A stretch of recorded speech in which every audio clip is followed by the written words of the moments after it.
Olá, boa noite. Boa noite. Em catequese, Papa expressa solidariedade à Ucrânia e à Nigéria atingida por inundações. Francisco faz saudação aos brasileiros e à comunidade Canção Nova. Padre Redentorista de São Paulo é nomeado Bispo Auxiliar de Niterói. Ação solidária. Barbearia do interior de São Paulo realiza cortes de cabelo em crianças especiais. Tribunais regionais eleitorais iniciam processo de preparação de urnas eletrônicas para o segundo turno das eleições. Temperatura elevada faz aumentar a procura por diversão em piscinas e praias. Mas é preciso estar em alerta para não sofrer acidentes. Jornal A Voz de Fátima na expectativa para celebrar 100 anos de criação. E na reportagem especial da semana, uma entrevista com o intérprete de Jesus da série The Chosen. O Canção Nova Notícias começou.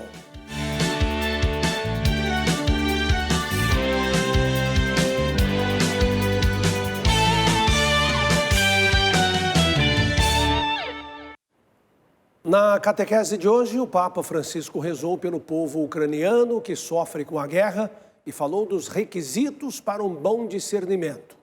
Ao final das reflexões, o pontífice fez saudação aos peregrinos de língua portuguesa e, de modo especial, à comunidade Canção Nova. Há 6 semanas, o Papa Francisco aborda aspectos diferentes de uma única temática, o discernimento. Explicou que entre os elementos indispensáveis para um bom discernimento está a nossa própria história de vida. O Papa ensina que a trajetória de cada pessoa é o livro mais precioso que nos foi confiado, porém destaca que muitos, infelizmente, não o leem. Sendo assim, faz um alerta: o ser humano que não conhece o próprio passado está condenado a repeti-lo. É condenado a repetirlo. De acordo com o Santo Padre, ler a própria história significa reconhecer e livrar-se de maus pensamentos, abrindo o coração para horizontes mais amplos, identificando detalhes importantes da vida que passam despercebidos. Desta forma, notamos outras vertentes da realidade que reforçam o gosto interior, a paz e a criatividade. Parar para reconhecer tudo isto é indispensável ao discernimento, orientou o pontífice. A discernere cosa succede dentro di noi. Antes de encerrar, manifestou carinho aos peregrinos presentes e uma saudação especial chegou aos brasileiros. Cari pellegrini di lingua portoghese, in particolare la comunità Canção Nova di São Paulo.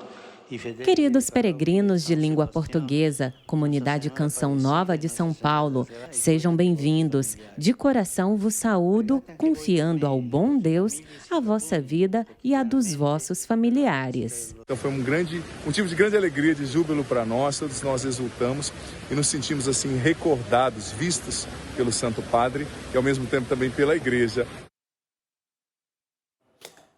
No mês que vem, o Papa Francisco vai visitar a cidade italiana de Asti para celebrar o aniversário de 90 anos de uma prima. O encontro particular com os familiares será no dia 19 e no dia 20, solenidade de Cristo Rei. Francisco vai presidir a missa para a comunidade local na Catedral da cidade. O Papa Francisco nomeou 2 novos bispos para dioceses do Brasil nesta quarta-feira.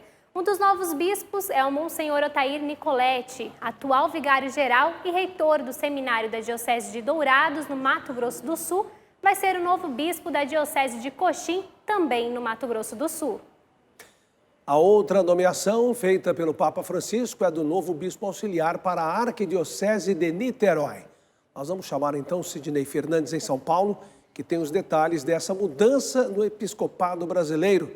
Boa noite, Sidney.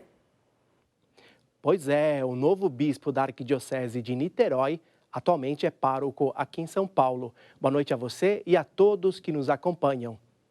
O Papa Francisco nomeou o Padre Geraldo de Paula Souza como bispo auxiliar da Arquidiocese de Niterói, no Rio de Janeiro.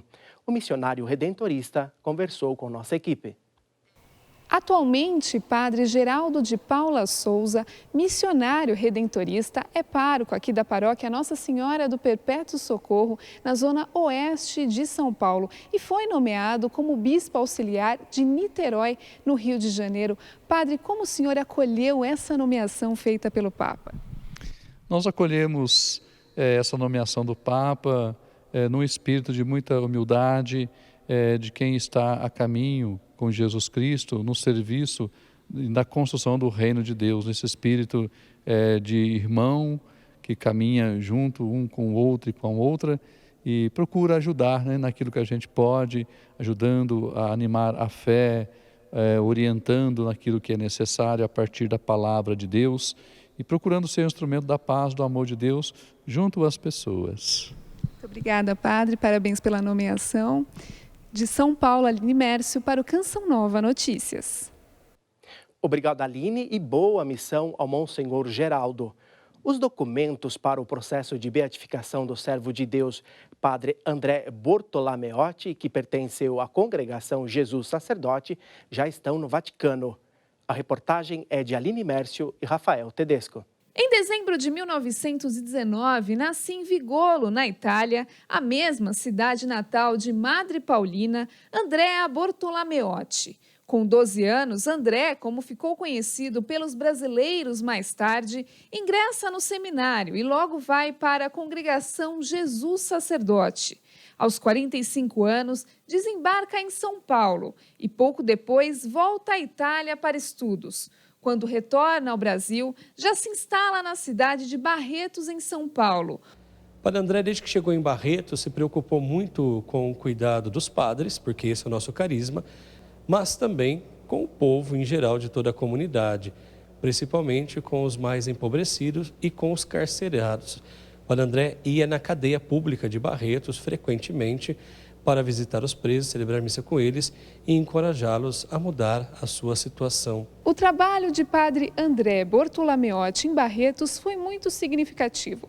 Por lá, ele construiu muitas obras, incluindo a Casa de Acolhida de Madre Paulina, que presta apoio a pacientes e familiares que vêm do Hospital do Câncer.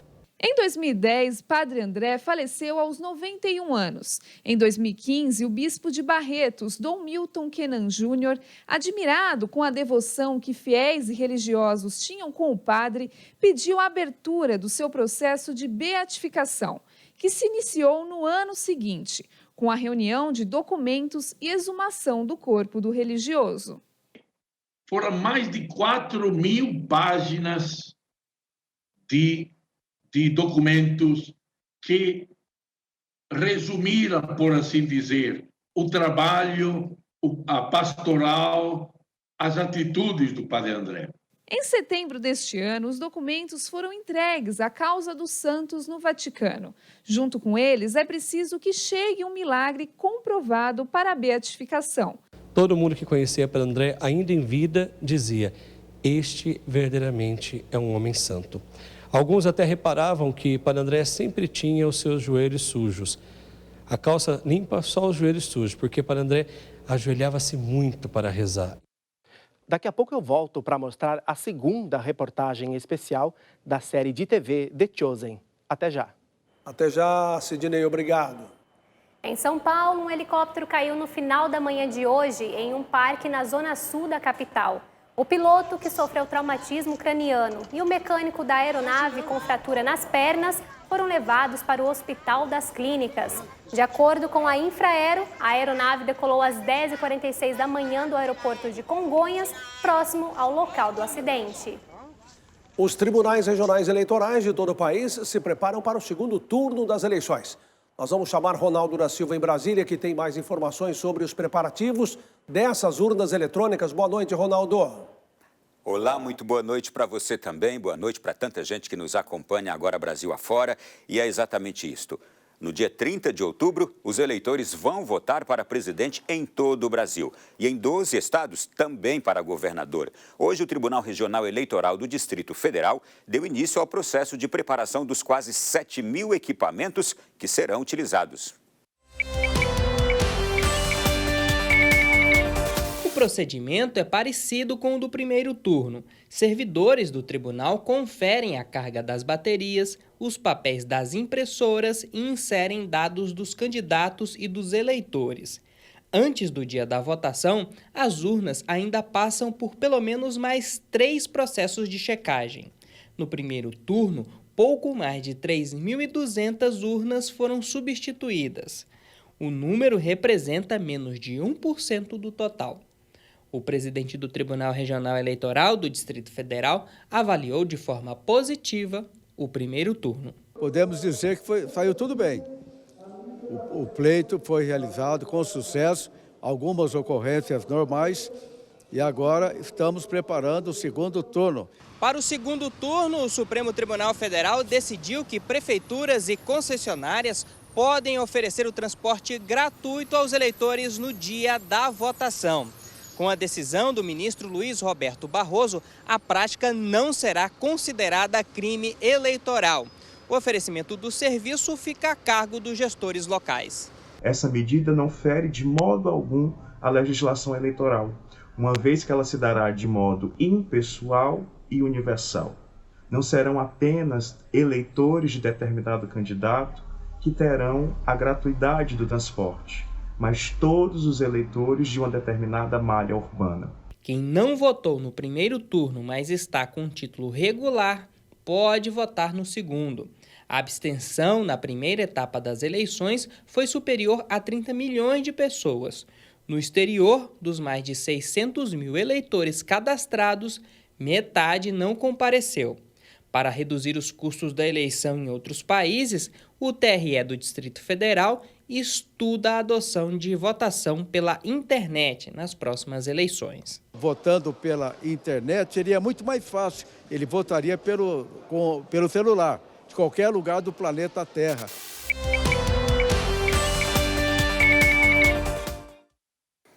E ainda sobre eleições, a Câmara dos Deputados aprovou o requerimento de urgência para o projeto de lei 96 de 2011, que regulamenta pesquisas eleitorais. O texto amplia multas a institutos e altera o conceito de pesquisa fraudulenta.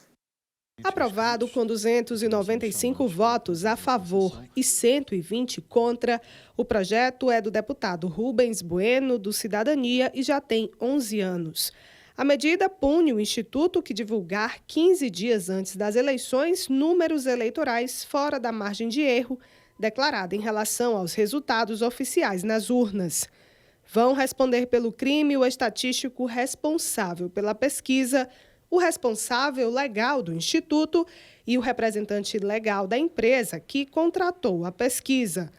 O requerimento de urgência aprovado pela Câmara permite levar o texto diretamente para o plenário sem passar por comissões. Mas o presidente da Casa, Arthur Lira, adiantou que o texto enfrentará uma ampla rodada de negociações com os líderes de todos os partidos, além do Senado Federal. O deputado Paulo Martins, do PL do Paraná, defendeu a aprovação de uma proposta que estabeleça regras razoáveis e que não seja restritiva. Já o deputado Zé Neto, do PT da Bahia, é contra o projeto e considera a discussão do tema como parte de uma futura reforma eleitoral. Vamos falar agora de saúde da mulher. A Câmara dos Deputados aprovou o projeto de lei que amplia a assistência psicológica às mães antes, durante e depois do parto, após avaliação do profissional de saúde no pré-natal e puerpério. O texto aprovado indica que os hospitais públicos e particulares que atendem esse público precisam desenvolver atividades de educação, conscientização e esclarecimentos a respeito da saúde mental da mulher no período de gravidez e quarentena pós-parto. O projeto segue para análise do Senado. E a gente fica por aqui. Desejo a todos uma boa noite e volto com vocês. Boa noite para você, Ronaldo. Bom descanso e até amanhã.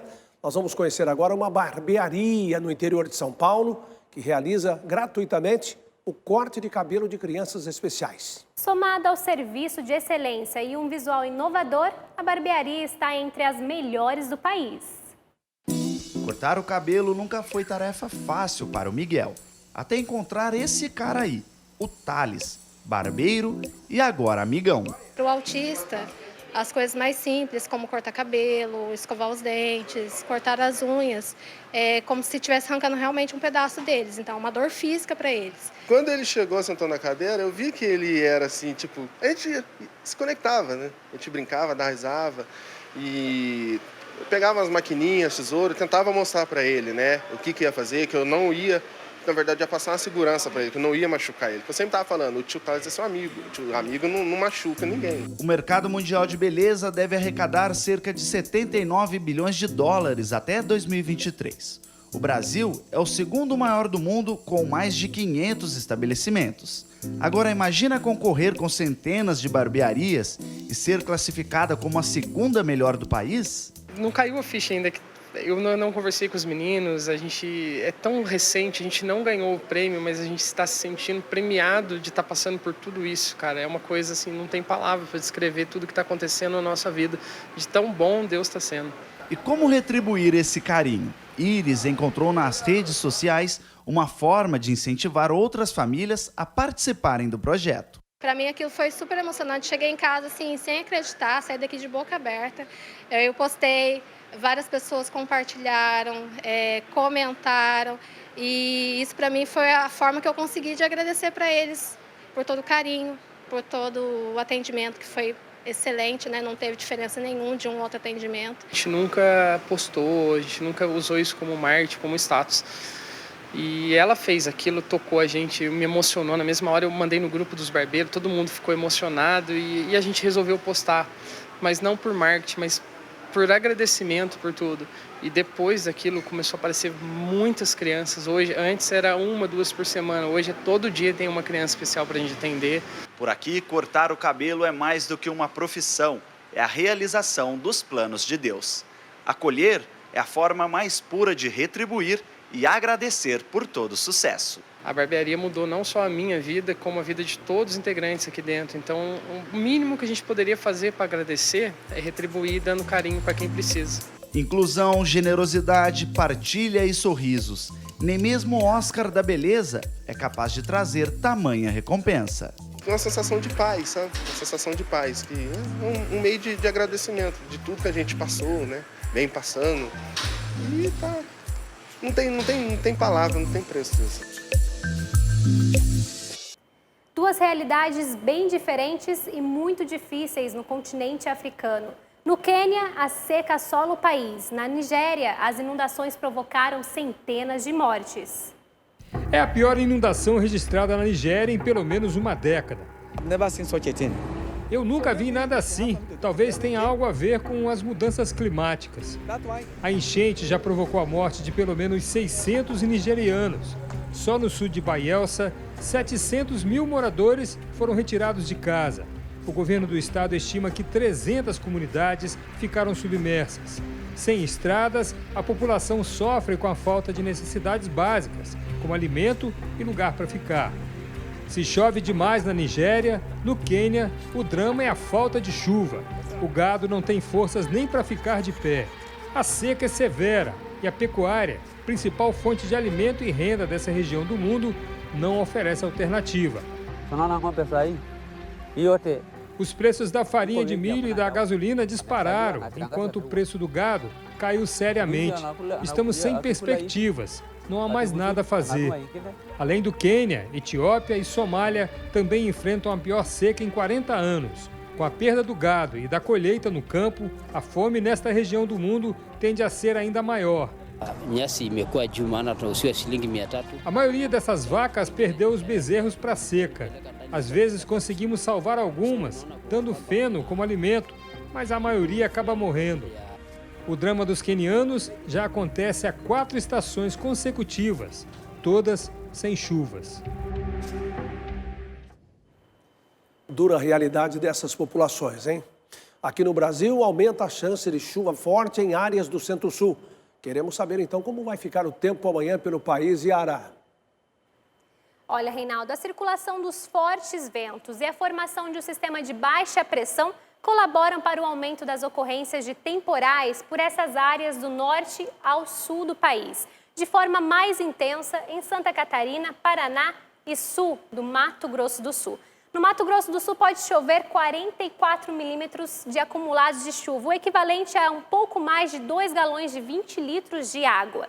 No sul, o cavado, que é o nome técnico para representar uma região com queda de pressão atmosférica, vai aumentar as instabilidades e deixar as temperaturas com mínima de 17 e máxima de 26 graus em Porto Alegre, mínima de 19 e máxima de 26 graus em Florianópolis e mínima de 16 e máxima de 21 graus em Curitiba. Nas demais regiões, o dia pode atingir os 30 graus em Manaus, 36 em Cuiabá, 30 graus em Salvador e 33 no Rio de Janeiro. Reinaldo, eu não sei você, mas eu prefiro esse tempo mais fresco e chuvoso. Sim, é bom, né? A gente precisa de chuva e a chuva é bem-vinda desde que não venha em excesso. Olha, com o aumento das temperaturas e os recessos de fim de ano, cresce também a procura por diversão em piscinas, cachoeiras e praias. Para que o lazer não se transforme em fatalidade, é preciso alguns cuidados. As altas temperaturas já são sentidas antes mesmo da chegada do verão. Aqui em Belo Horizonte, os termômetros registraram 32 graus nas últimas semanas. Nessas ocasiões, a população busca alternativas para se refrescar. Mas o lazer não deve deixar de lado o cuidado. Muitas pessoas ignoram as atitudes preventivas e acabam se envolvendo em ocorrências de afogamento. A pessoa, muitas vezes, ela negligencia aqueles perigos ali, então ela não sabe o que tem debaixo daquela água. Ela está numa cachoeira, por exemplo, ela não procura saber a profundidade, se aquele local ali tem um piso irregular. Então, no momento que ela está em pé ali naquela água, um passo, né, questão de 1 metro ali, onde é que ela avança ali, pode ter uma profundidade acima de 5 metros, 10 metros. Em Minas Gerais, mais de 200 pessoas foram vítimas de afogamento de janeiro a setembro deste ano.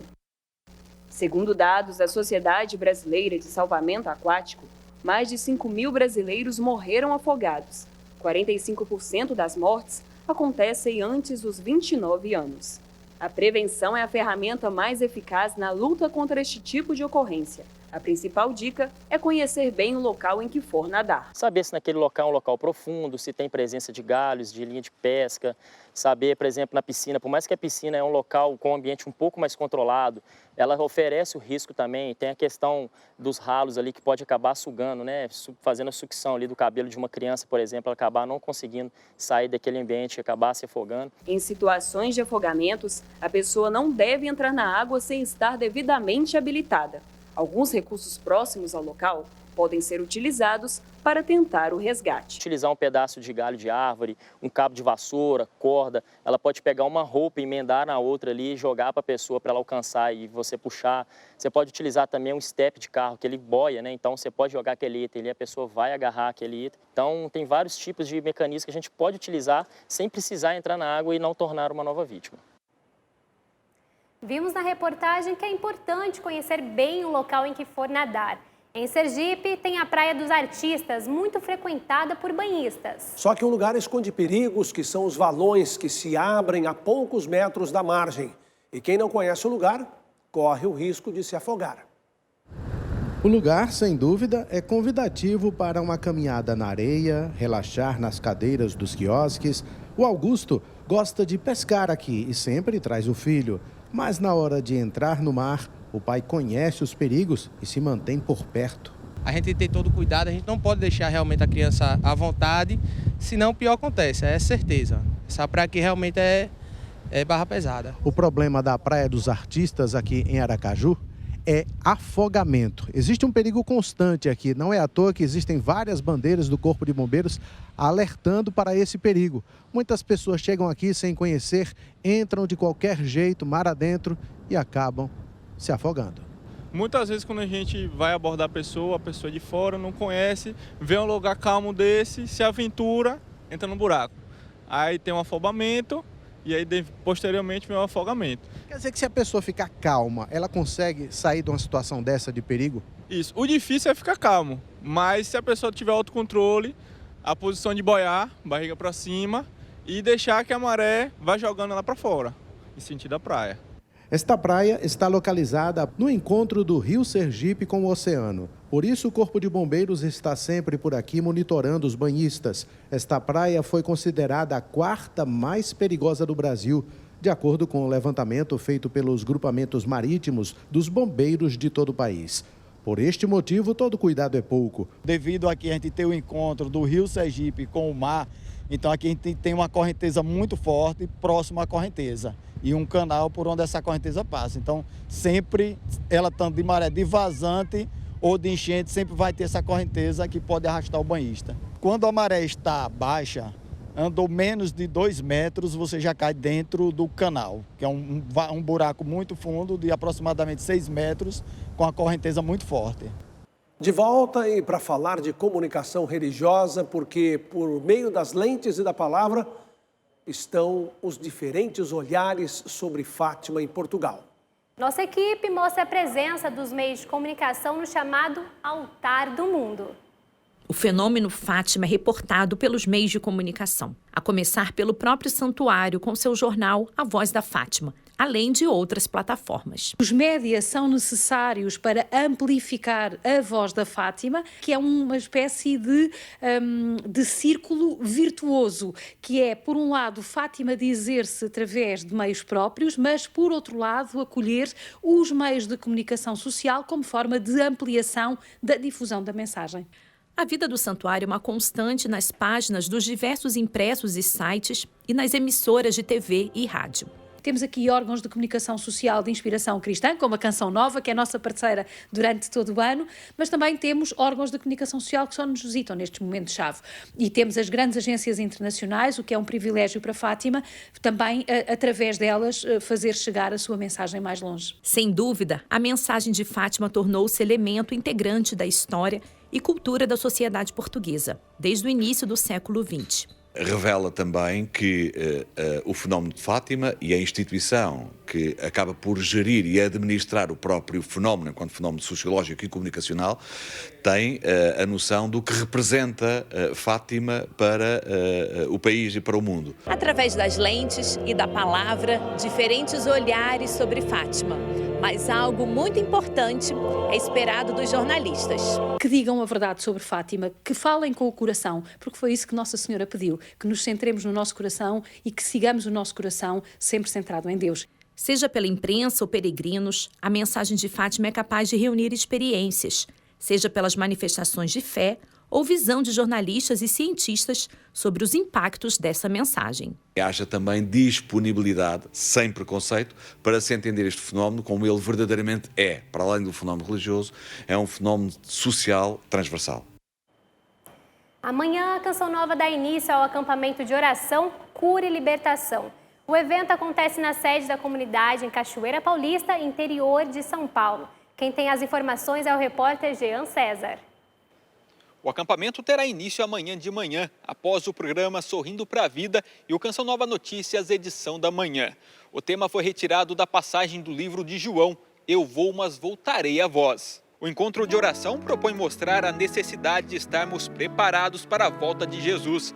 Este tema norteou o surgimento da comunidade Canção Nova e sempre esteve nas pregações de Monsenhor Jonas Abib. Nós somos a bem-aventurada geração que vai ver Jesus em glória. Nós somos a geração mais odiada pelo inimigo. E ele sabendo que pouco tempo lhe resta, e ele sabendo que é esta nossa geração, que somos nós que vamos ver Jesus em glória, que somos nós que estamos preparando a vinda gloriosa de Jesus, ele vem com tudo sobre nós. Participam desses 4 dias de evento Padre Duarte Lara, Eruni Spudaro, Roberto Tanus e membros da comunidade Canção Nova. Ainda dá tempo de se programar e vir participar de um dos maiores encontros de oração na sede da Canção Nova. De Cachoeira Paulista, Jean César, para o Canção Nova Notícias. E vale a pena participar, hein? Uma das ações da Canção Nova é promover a leitura e a meditação das Sagradas Escrituras. Este gesto nos fortalece na caminhada diária, nos ajuda a avançar na fé e na prática cristã, seguindo os ensinamentos de Cristo. Faça a leitura da palavra diariamente e acompanhe a programação Canção Nova, que evangeliza 24 horas por dia. Vejam só, graças a você, sócio e benfeitor, nós alcançamos 51% da campanha do projeto Dai-me Almas de outubro, que só tem mais 8 dias úteis para terminar. Conheça mais, faça parte da família Canção Nova, vá lá, acesse clube.cançãonova.com e faça sua doação. Obrigado por sua generosa contribuição. Nós vamos agora a São Paulo retomar a conexão para falar sobre a série de TV The Chosen. Sidney, é com você. É exatamente isso. A série The Chosen está na 3ª temporada. Na segunda reportagem da série Os Escolhidos, tem um bate-papo com o ator que faz o papel de Jesus na série The Chosen. Rodrigo Luiz conversou com exclusividade com o autor Jonathan Rouming.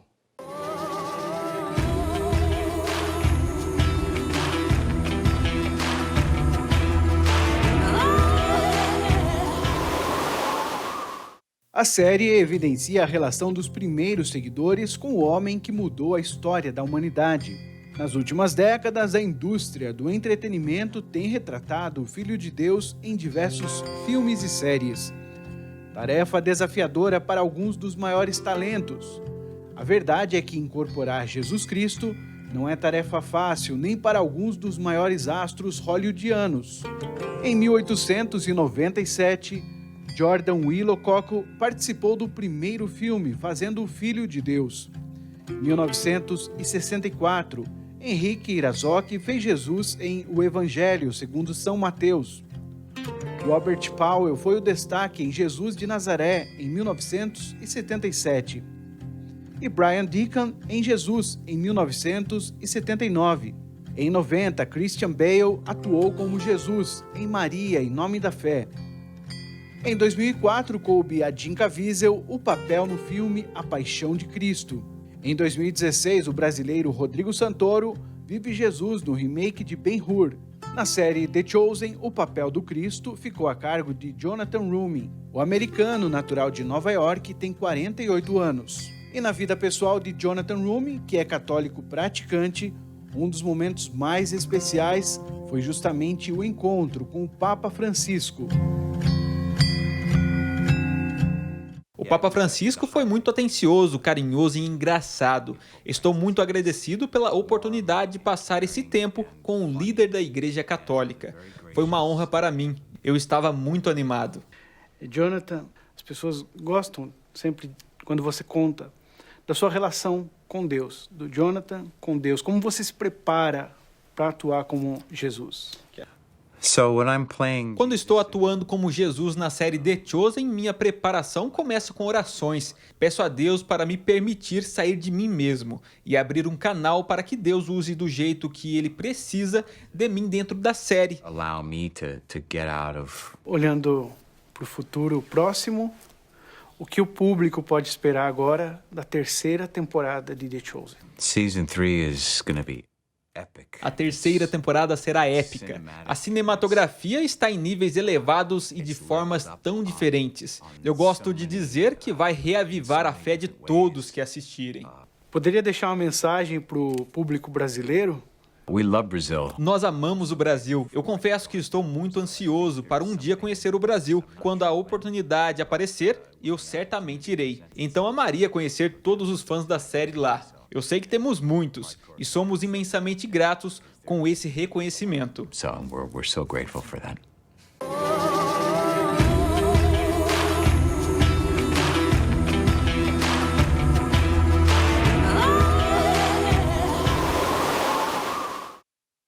E amanhã você vai conhecer a atriz que interpreta Maria Madalena na série The Chosen. Por hoje é só. Amanhã tem mais informações aqui de São Paulo. Boa noite a todos. Reinaldo e Yara. Obrigado, Sidney. Boa noite para você. Até amanhã, se Deus quiser. Pelo nosso Instagram, você também fica informado com notícias do Papa e da Igreja no Brasil e no mundo. Vá lá, @CN Notícias. Assista daqui a pouco, às 8h55, a transmissão da Santa Missa do Clube da Evangelização no Santuário do Pai das Misericórdias. Uma ótima noite a você. Boa noite. Paz para você.